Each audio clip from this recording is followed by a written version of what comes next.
మాదిగ అమరవీరుల దినోత్సవాన్ని మార్చి 1న గ్రామాన నిర్వహించాలని మాదిగ రిజర్వేషన్ పోరాట సమితి జాతీయ కమిటీ పిలుపునిస్తుంది. తెలంగాణ, ఆంధ్రప్రదేశ్తో పాటు ఎస్సీ వర్గీకరణ కోరే రాష్ట్రాల్లో ఈ అమరవీరుల దినోత్సవాన్ని మార్చి 1న నిర్వహించాలని ముఖ్యంగా దక్షిణాది రాష్ట్రాల్లో ఉండబడే మాదిగలకు, శ్రేయబ్ రాష్ట్రాలందరికీ పిలుపునిస్తున్నాం, విజ్ఞప్తి చేస్తున్నాం.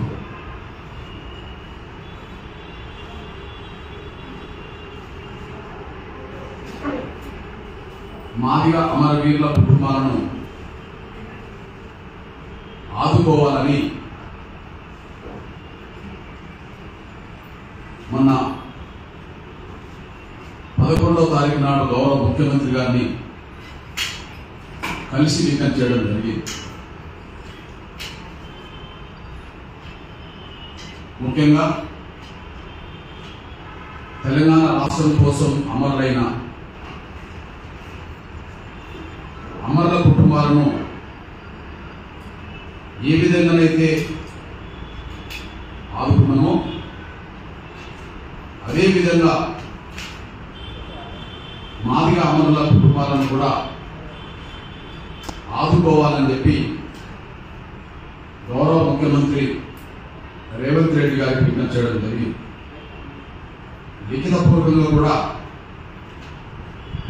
11వ తారీఖు నాడు ముఖ్యమంత్రి గారిని కలిసి లిఖితపూర్వకంగా విజ్ఞప్తి చేయడం జరిగింది. సానుకూలంగా స్పందిస్తామని ముఖ్యమంత్రి గారు చెప్పడం కూడా జరిగింది. అందులో ప్రధానంగా ప్రతి అమరుల కుటుంబానికి 25 లక్షలు ఇవ్వాలని, అమరుల పేరుతో ఒక భారీ స్తూపం, అదే సమయంలో ఉద్యమ చరిత్రను రాబోయే తరాలకు అందించడం కోసం ఒక పెద్ద మ్యూజియంను, వాళ్ళ చరిత్రను రికార్డ్ చేయడం కోసం మ్యూజియంను నిర్మించడం కోసం హైదరాబాద్లో అందుబాటులో ఉండబడే హైదరాబాద్ శివార్లో ఒక 5 ఎకరాల ప్రభుత్వ భూమిని కూడా ఇవ్వాలని చెప్పి రాష్ట్ర ముఖ్యమంత్రి గారిని కోరడం జరిగింది. అదే సమయంలో తెలంగాణ అమరుల కుటుంబాలకు ఎట్లయితే ఎక్స్రేస్ ఇచ్చారో, భూమి ఇస్తామని చెప్పారో, గృహ వసతి నిర్మాణం కట్టిస్తామని చెప్పారో, ఉద్యోగం ఇవ్వాలని చెప్పి ఎట్లయితే అనుకున్నామో అదే ఖచ్చితంగా మాదిగ అమరుల కుటుంబాలకు కూడా తెలంగాణ అమరుల కుటుంబాలకు అందించిన సహకారం లాగానే మాదిగ అమరుల కుటుంబాలకు కూడా అందించాలని చెప్పి లిఖితపూర్వకంగా ఎంఆర్పీ విజ్ఞప్తి చేయడం జరిగింది. దాని మీద గౌరవ ముఖ్యమంత్రి గారు రేవంత్ రెడ్డి గారు ఒక సానుకూలమైన నిర్ణయం ఇప్పుడు 27వ తారీఖు, రేపు 28 మార్చి 1 మాదిగ ఉద్యమాన్ని న్యాయమని చెప్తున్నాము. ఆ న్యాయమైన పోరాటంలో అసురు బాసిన వాళ్ళని ఆదుకోవాల్సిన బాధ్యత ప్రభుత్వానికి ఉంది. తెలంగాణ రాష్ట్రం అందరం కోరుకున్నాం కాబట్టి తెలంగాణ రాష్ట్రం కోసం ప్రాణత్యాగాలు చేసిన కుటుంబాలను ఆదుకోవడం అనేది తెలంగాణ ప్రభుత్వం బాధ్యతని మనం గుర్తించాం. అతని ఎస్సీ రిజర్వేషన్ల వర్గీకరణను కోరుకుంటున్న వాళ్ళే ఈ రాష్ట్రాన్ని పరిపాలిస్తున్నప్పుడు, మరి న్యాయమని ప్రభుత్వం అనుకుంటున్నప్పుడు, ఆ న్యాయం కోసం, ఆ న్యాయాన్ని సాధించడం కోసం తమ విలువైన ప్రాణాలు కోల్పోయిన వాళ్ళని, ఆ కుటుంబాలని అన్ని రకాలుగా ఆదుకోవాల్సిన బాధ్యత చేయుతనివ్వాల్సిన బాధ్యత, వారిని నిరంతరం స్మరించుకునే విధంగా చూసుకోవాల్సిన బాధ్యత రాష్ట్ర ప్రభుత్వం మీద, గౌరవ ముఖ్యమంత్రి రేవంత్ రెడ్డి గారి మీద ఉన్నదాని విషయం కూడా గుర్తు చేస్తున్నాం. తప్పకుండా ఈ విషయంలో రేపటి వరకు ఫిబ్రవరి 28 మార్చి 1 కలిగి, అది కూడా మార్చి 1న నిర్వహించడానికి ప్రధాన కారణం గాంధీ భవన్ ఘటనలో అమరులైన సురేందర్, దామోదర్, మహేష్ మాదిగల మరణించిన ఆ సమయమే, దాన్నే మాదిగ అమరవీరుల దినోత్సవంగా మేము ప్రతి సంవత్సరం జరుపుకుంటున్నామని విషయం కూడా గుర్తు చేస్తున్నాం. అంటే ఎస్సీ వర్గీకరణ చేస్తామని ఆనాడు హామీ ఇచ్చి హామీని నిలబెట్టుకోకపోవడం వల్ల మాదిగల్లో పెరిగిన ఆవేదన ఆగ్రహంగా మారిన రోజు గాంధీ భవన్ ఘటనకు దారితీసింది. ఫిబ్రవరి 2009 26న పార్లమెంట్ సమావేశాలు ముగిసి ఫిబ్రవరి 28న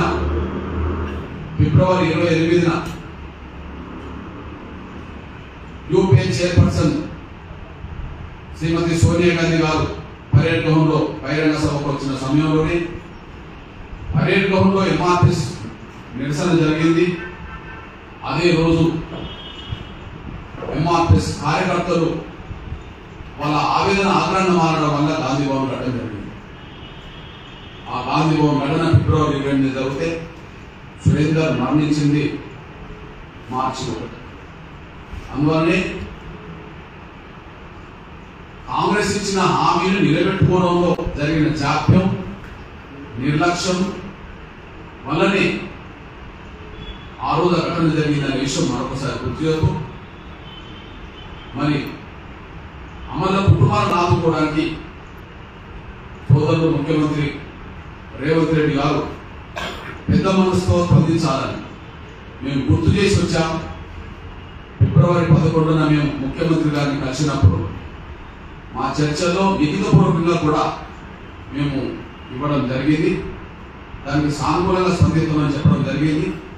బహుశా మార్చి 1 లోపు రేపటి వరకు ఆ విషయంలో సానుకూలంగా స్పందించాలని, ఆ కుటుంబాలను ఆదుకునే పెద్ద మనసుతో ముందుకు రావాలని చెప్పి నేను గౌరవ రేవంత్ రెడ్డి గారికి విజ్ఞప్తి చేస్తున్నాను.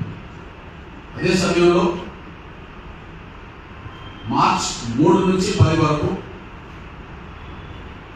ఎంఆర్పిఎస్ అనుబంధ విభాగాలన్నీ జిల్లా మండల కేంద్రాల్లో వారం రోజుల పాటు ప్రదర్శన నిర్వహిస్తాం.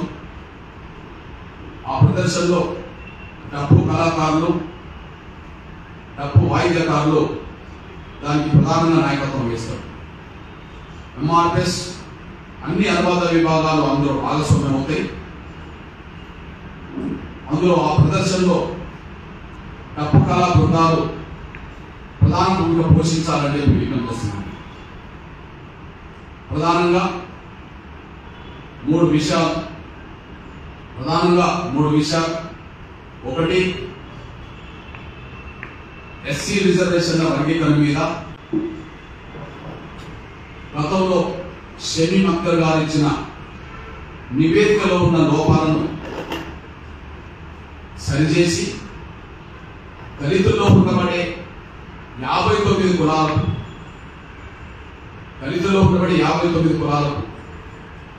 ఎవరికి అసంతృప్తి, ఆవేదన లేకుండా చేయడం కోసం, అందరికీ న్యాయం జరిగిందనే విధంగా, అన్ని కులాలకు న్యాయం జరిగిందనే విధంగా వర్గీకరణ ప్రక్రియను ముందుకు నడిపించాలని చెప్పి మేము మొదటి విజ్ఞప్తి చేస్తున్నాం. గతంలో షమీమ్ అఖ్తర్ గారు ఇచ్చిన నివేదికలో లోపాలను అధ్యయనం చేయకుండానే సబ్ కమిటీ ఆమోదించింది, కేబినెట్ ఆమోదించింది, శాసనసభ కూడా ఆమోదించింది. దాని తర్వాతనే అన్న లోపాలు ఉన్నాయనే విషయం మేము ప్రభుత్వం నుంచి తీసుకొచ్చినాకనే అందులో లోపాలు ఉన్నాయనే విషయం ఆ లోపాలు తలెత్తడానికి, కమిషన్ నివేదికలో లోపాలు తలెత్తడానికి కారణాలు ఏమైనా కావచ్చు.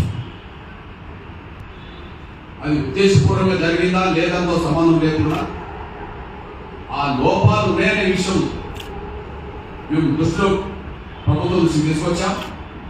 తర్వాతనే మళ్ళీ కమిషన్ గడువు, అప్పటికే కమిషన్ గడువు ఫిబ్రవరి 10తో అయిపోయినా మళ్ళీ కమిషన్ గడువును మార్చి 10 వరకు పొడిగించడం ఆ రోజు జరిగిందనేసి కూడా గుర్తు చేస్తున్నాం. కాబట్టి రేపు షెడ్యూల్ కులాల వర్గీకరణ ప్రక్రియను ముందుకు సాగించే దశలో ముందుకున్నప్పుడు ఎస్సీ వర్గీకరణ విషయంలో ఎలాంటి మళ్ళీ లోపాలు తలెత్తకుండా, దళితుల్లో పుట్టబడే 59 కులాల్లో ఏ కులానికి అసంతృప్తి ఆవేదన మిగిల్చకుండా అందరికీ న్యాయం జరిగే విధంగా మీరు వెనుకబాటు చూసినా ప్రతి కులంలో ఎంత వెనుకబాటు ఉన్నదో ఆ వెనుకబాటు చూడండి. జనాభా పరంగా చూసినా ప్రతి కులానికి జనాభా ఎంత ఉన్నదో చూడండి. ఏదైనా ఒక కుల పద్ధతి అనేది అందరికీ వర్తింపజేసే విధంగా ఉండాలని కోరుతున్నాను నేను. అది వెనుకబాటుతనం చూసినా ఆ కుల పద్ధతే ఏ కులంలో ఎంత వెనుకబాటు ఉన్నదనే విషయం కుల పద్ధతిగా చూడండి. జనాభా పరంగా చూడదలుచుకున్నా ఏ కులానికి ఎంత జనాభా ఉన్నదో ఆ కుల పద్ధతి కూడా చూడండి. కానీ గ్రూప్ ఒక కుల పద్ధతిగా చూసే విధంగా కాకుండా, గ్రూప్ కుల పద్ధతిని చూసే విధంగా కాకుండా, గతంలో తోసుకున్న ఒక వర్గానికి మళ్ళీ తోసిపెట్టే విధంగా కాకుండా, వర్గీకరణ లేనప్పుడు ఏ వర్గం దోసుకున్నదో అలా వర్గీకరణ జరుగుతున్న సమయంలో కూడా ఆ వర్గమే మళ్ళీ దోసుకునే విధంగా, మనకు నూతన లైసెన్స్ ఇచ్చే విధంగా కాకుండా అందరికీ సమన్యాయం జరిగే విధంగా మీరు వెనుకబాటైనా చూడండి, మీరు జనాభాగా చూడండి. ఏదైనా 59 కులాల్లో ఏ కులంలో వెనుకబాటు ఉన్నదో, ఏ రంగంలో వెనుకబాటు ఉన్నదో అది విశ్లేషించండి. ఏ కులానికి ఎంత జనాభా ఉన్నదో అవి కూడా సమాజం ముందు పెట్టండి. ఎవరికి అన్యాయం జరగకుండా చూడాలని మాత్రమే మా విజ్ఞప్తి. ఈ డిమాండ్ మీద 3వ తారీఖు నుంచి 10వ తారీఖు వరకు అన్ని జిల్లా మండల కేంద్రాల్లో నిరసన ప్రదర్శనలు 4 రోజుల పాటు ఉంటాయి. ఆ డిమాండ్తో కూడిన ప్రదర్శనలు 4 రోజుల పాటు ఉంటాయి. అదే సమయంలో ఖచ్చితంగా రెండో డిమాండ్గా మాదిగల రాజకీయ ప్రాతినిధ్యం మంత్రివర్గంలో ఉండాలని చెప్పి మేము డిమాండ్ చేస్తున్నాం. తెలంగాణ రాష్ట్రంలో అతిపెద్ద జనాభా గల కులం కేసీఆర్ గారి 9.5 సంవత్సరాల పాలనలో 9 ఏళ్ళు మాదిగలకు మంత్రి లేకుండా పోయాడు. 9 ఏళ్ళు మాదిగలకు మంత్రి లేకుండా పోయాడు. ప్రస్తుతం మాదిగల ప్రాతినిధ్యం ఖచ్చితంగా మేము మాదిగలమే అని చెప్పి ధైర్యంగా చెప్పుకునే వాళ్లకు, మా సాంస్కృతిక వాయిద్యం డప్పు అని గర్వంగా డప్పు పట్టుకునే వాళ్లకు, మేము మాదిగలం అని చెప్పి ధైర్యంగా గెలిచిన ఎమ్మెల్యేలో మేము మాదిగలం అని చెప్పి గెలిచిన ఎమ్మెల్యేలో ధైర్యంగా చెప్పుకునే వాళ్లకు, అదే సమయంలో తరతరాలుగా మా జాతి సాంస్కృతిక వాయిద్యం డప్పు అని చెప్పి ధైర్యంగా డప్పు పట్టుకొని కొట్టే వాళ్లకు మాదిగల ప్రాతినిధ్యం కింద మరో 2 మంత్రివర్గంలో చోటు కల్పించాలి. మాదిగల ప్రాతినిధ్యం కింద 2 చోటు కల్పించాలని చెప్పి నేను విజ్ఞప్తి చేస్తున్నాను. మా ప్రదర్శనలో రెండో డిమాండ్ ఖచ్చితంగా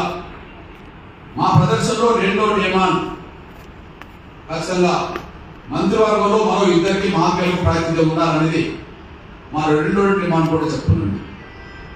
మూడోదిగా ఖచ్చితంగా ఎస్సీ రిజర్వేషన్ల వర్గీకరణలో 3 గ్రూపులు కాదు 4 గ్రూపులు ఉండాలని, గతంలో ఏబిసిడి ఉన్నట్టుగానే మళ్ళీ ఏబిసిడి ఉండాలని, ఏబిసి వరకే ఎందుకు పరిమితం చేశారో, డి ఎందుకు లేకుండా పోయిందో, 3 గ్రూపుల వరకే ఎందుకు పరిమితం చేశారో, 4వ గ్రూపు గతంలో ఉన్న గ్రూపును ఎందుకు రద్దు చేశారో ఖచ్చితంగా కమిషన్ సరైన విధంగా వివరించలేకుండా పోయింది. 3 గ్రూపులే చేస్తున్నామని చెప్పి ఎందుకు చేయాల్సి వచ్చిందో, 4 గ్రూపులు ఎందుకు లేకుండా పోయినాయో ప్రభుత్వం కూడా వివరించలేకుండా పోయింది. కాబట్టి ప్రధానంగా ఏబిసి అంటే 3 గ్రూపులే కాకుండా మొదటి గ్రూపు, రెండో గ్రూపు, మూడో గ్రూపులు అని పెట్టారు. దానికి ఖచ్చితంగా వర్గీకరణ ఏబిసిడి గ్రూపులు ఉండాలి.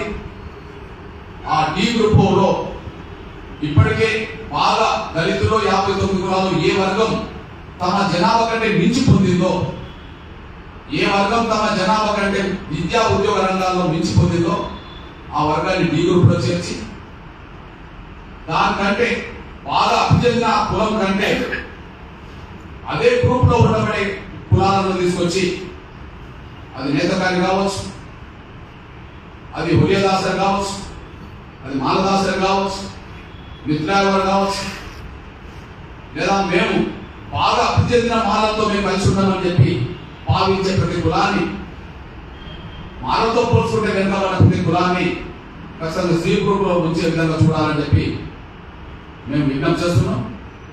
ఈ 3 డిమాండ్ల మీదనే మా ప్రదర్శనలు రేపు చేయబోతున్న విషయం కూడా గుర్తు చేస్తూ, మొదటి గత కమిషన్ ఇచ్చిన నివేదికలో లోపాలను సరిచేసి దళితుల్లో ఉండబడి 59 కులాలకు న్యాయం జరిగే విధంగా, వెనుకబాటుతనమైన అందరికీ చూడండి, జనాభా అయినా అందరికీ చూడండి, ఏదైనా అందరికీ ఒక కుల పద్ధతి పెట్టి వర్గీకరణ చేయాలని చెప్పి నేను విజ్ఞప్తి చేస్తున్నా. మంత్రివర్గంలో మాదిలకు ఇద్దరికి స్థానం కల్పించాలని గుర్తు చేస్తున్నా. ఏబిసి వరకే పరిమితం కాకుండా డి గ్రూప్ కూడా ఉండే విధంగా 4 గ్రూపులు చేయాల్సిన బాధ్యతలు చెప్పి గుర్తు చేస్తూ, దీని మీదనే మార్చి 10 వరకు, 3 నుంచి మార్చి 10 వరకు మా ప్రదర్శనలు ఉంటాయి. ఆ ప్రదర్శనలో కూడా ప్రధానంగా ఎంఆర్పిఎస్ అనుబంధ విభాగాలు, వర్గీకరణ కోరుకునే దళిత కులాల శక్తులన్నీ అన్న భాగస్వామ్యం ఉంటాయి. కానీ ప్రధాన భూమికగా ముందు వరుసలో మాత్రం మా డబ్బు కళ వాయిద్య బృందాలే ముందు వరుసలో ఉంటాయనేసి కూడా గుర్తు చేస్తూ, మరొక వైపు దయచేసి గౌరవ రేవంత్ రెడ్డి గారికి ఒక విజ్ఞప్తి చేస్తున్నా. మా సాంస్కృతిక ప్రదర్శన పర్మిషన్ ఇవ్వండి, మా సాంస్కృతిక ప్రదర్శన పర్మిషన్ ఇవ్వండి. అది తెలంగాణకే కాదు, దక్షిణాది రాష్ట్రాలకే కాదు, తెలుగు ప్రజలకే కాదు, భారతదేశానికి గర్వకారణమయ్యే విధంగా, భారతదేశానికే గర్వకారణమయ్యే విధంగా లక్షల డబ్బులతో సాంస్కృతిక ప్రదర్శనను నిర్వహిస్తాం. అది తెలంగాణ రాష్ట్రంలో జరిగితే గౌరవ ముఖ్యమంత్రి గారికి ఆ గౌరవం దక్కుతుంది, విలువ ఉంటుంది, ప్రభుత్వానికి విలువ ఉంటుంది, గౌరవం ఉంటుంది. హైదరాబాద్ నగరం పేరు కూడా ప్రపంచంలో మారుకోవడానికి దారిస్తుంది. ఎందుకంటే ప్రపంచంలో ఎక్కడ కూడా అన్ని చోట్ల వాయిద్యాలు ఉన్నా ఒకే చోటి లక్షల సంఖ్యలో వాయిద్యాలు చేసి ఒక ప్రదర్శన చేసిన చరిత్ర ప్రపంచంలో ఎక్కడ కనిపించట్లేదు. అది హైదరాబాద్ నగరంలో జరగబోయే ప్రదర్శన కనుక అది తెలంగాణకు, హైదరాబాద్కు ముఖ్యమంత్రిగా మీకు గౌరవంగా ప్రపంచంలో గొప్పతనం గౌరవం దక్కుతుంది. అది మన తెలుగు ప్రజలకు దక్కుతుంది, అది దేశానికి దక్కుతుంది. ఆ గౌరవం దక్కించే విధంగా ఆ ప్రదర్శన చేద్దాం. ఆ ప్రదర్శన అనే అంశం అది వర్గీకరణ అంశంతో ముడిపడి చూడాలని, ఆ ప్రదర్శన అనే అంశం అది వర్గీకరణ అంశంతో ముడిపడి చూడాలని దయచేసి ఇప్పటికే ఫిబ్రవరి 7న జరగడానికి లక్షల డబ్బుల కార్యక్రమం పెట్టినప్పుడు చాలా గ్రామాలు గ్రామాల్లో మాదిగ యువత మాదిగ పెద్దలు అప్పటికే ఉన్న డప్పులకు తోడు కొత్త డప్పులు వేల సంఖ్యలో లక్షల సంఖ్యలో తీసుకోవడం జరిగింది. అది మాదిగల్లో ఉండబడే ఒక సాంస్కృతిక చైతన్యం మొదటిసారి బయటకు వచ్చింది. మాదిగల్లో ఒక సాంస్కృతిక చైతన్యం బయటకు వచ్చింది. ఖచ్చితంగా మన డప్పు మనం కొట్టాల్సిందే, మన డప్పు కొట్టడానికి మనం హైదరాబాద్ పోవాల్సిందే అనే ఒక ఆలోచన మాదిగల్లో బాగా పెరిగింది. దయచేసి ఆ చైతన్యం మీద నీరు గారే విధంగా కాకుండా, మాదిగల్లో ఆవేదన ఉండే విధంగా కాకుండా, మా ప్రదర్శన చేసుకుంటే ఇబ్బంది ఏంటని చెప్పి పాలకులకు ప్రశ్న రాకుండా చూసుకోవాల్సిన బాధ్యత. మేము ప్రదర్శన చేసుకుంటే ఇబ్బంది ఏముంటుందని చెప్పి, ప్రదర్శనకు పర్మిషన్ ఇవ్వకపోవడానికి కారణం ఏముంటుందని చెప్పి మాదిగల్లో ప్రభుత్వం మీద ఆవేదన పెరగకుండా చూసుకోవాల్సిన బాధ్యత ఉన్నది. మేము గౌరవ రేవంత్ రెడ్డి గారికి బహిరంగ విజ్ఞప్తి చేస్తున్నాం. రేపు మళ్ళీ కలిసే అవకాశం వస్తే, రేపు మళ్ళీ ఈ మధ్యకాలంలో మళ్ళీ అపాయింట్మెంట్ కోరుతాం. కలిసి మళ్ళీ మాట్లాడే అవకాశం వస్తే ఖచ్చితంగా మాకు సాంస్కృతిక ప్రదర్శన చేసుకోవడానికి పర్మిషన్ ఇప్పించే విధంగా సహకరించాలని చెప్పి మేము బహిరంగ కూడా కోరుతామని కూడా గుర్తు చేస్తూ, 10వ తారీఖు వరకు మా ప్రదర్శన అయిపోయిన తర్వాత అప్పటికి వర్గీకరణ ప్రక్రియ న్యాయసమ్మతంగా ఉంటే సంతోషం. అప్పటికే ఒకవేళ మంత్రివర్గ విస్తరణ జరిగితే అందులో మాదిగలకు చోటు కల్పిస్తే సంతోషం. అదే సమయంలో 3 గ్రూపులతో కాకుండా 4 గ్రూపులు చేసి వర్గీకరణ చేస్తే మేము సంతోషం, మాకు సంతోషమే. కానీ దానికి భిన్నంగా ఏదైనా జరిగితే మాత్రం 11 తర్వాత భవిష్యత్తు కార్యాచరణ తెలంగాణలో తీసుకోవాల్సి వస్తుంది. ఆ 11వ తారీఖు తర్వాత భవిష్యత్తు కార్యాచరణ ఒకవేళ ఉద్యమ రూపమే దానిస్తే దానికి ప్రభుత్వం బాధ్యత వహించే రోజు వస్తుందని కూడా గుర్తు చేస్తూ, గౌరవ ముఖ్యమంత్రి గారు మొదటి నుంచి వర్గీకరణకు అనుగుణం కనుక మా విజ్ఞప్తులను న్యాయబద్ధంగా ఆలోచిస్తాడని, గౌరవ ముఖ్యమంత్రి గారు మా విజ్ఞప్తి మేరకు మళ్ళీ కమిషన్ మనం పునరుద్ధరించాడు కనుక అదే సానుకూల